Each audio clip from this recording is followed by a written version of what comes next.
What if I told you that the exchange where you probably bought your first Bitcoin was partially funded by Jeffrey Epstein?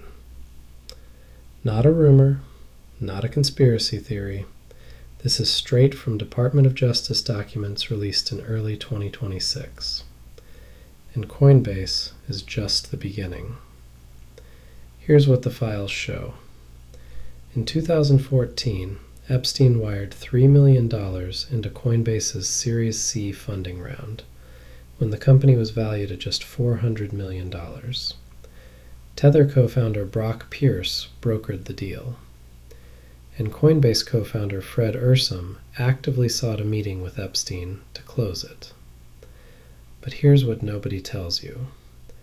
By 2018, Epstein had already sold half that stake for $15 million, a 5 times return. Coinbase eventually went public and is now worth over $43 billion. That $3 million bet? One of the most profitable trades he ever made. Here's where it gets interesting. In 2015, the Bitcoin Foundation, the organization paying Bitcoin's core developers, collapsed into bankruptcy. 3 of the 5 people who literally controlled Bitcoin's code had no paychecks.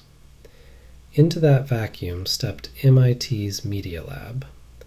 They launched the Digital Currency Initiative and hired those developers. Vladimir Vanderlaan, Gavin Andreessen, Corey Fields, the people writing Bitcoin's future. And how did MIT move so fast? Joy Ito, the Media Lab's director, emailed Epstein directly, used gift funds to underwrite this, which allowed us to move quickly and win this round. Thanks.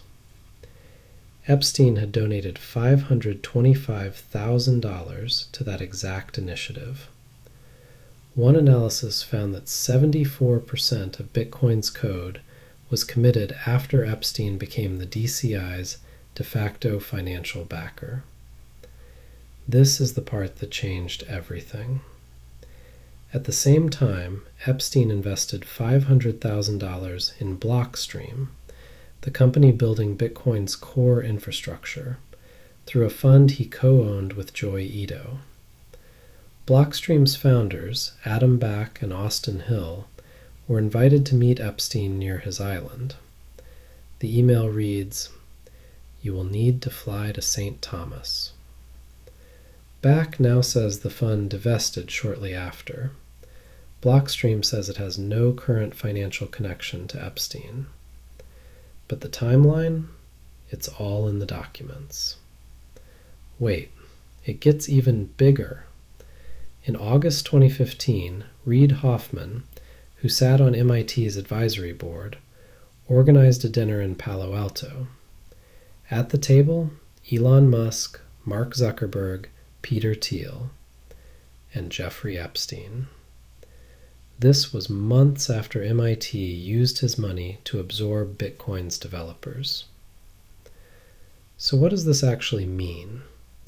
Experts are clear on one thing. Epstein didn't create Bitcoin. He didn't write the code. Bitcoin is open source and decentralized. No single donor controls it. But the funding question is real. At Bitcoin's most vulnerable moment, Epstein's money helped keep it alive. Does that make you rethink the decentralized story? Drop your take in the comments. I want to know if this changes how you see crypto. And if you're wondering how deep these Silicon Valley power networks actually go, the next video covers the full web. Thiel, Hoffman, and the tech billionaires the Epstein files implicate. You don't want to miss it. This is Money Matrix. I'll see you in the next one.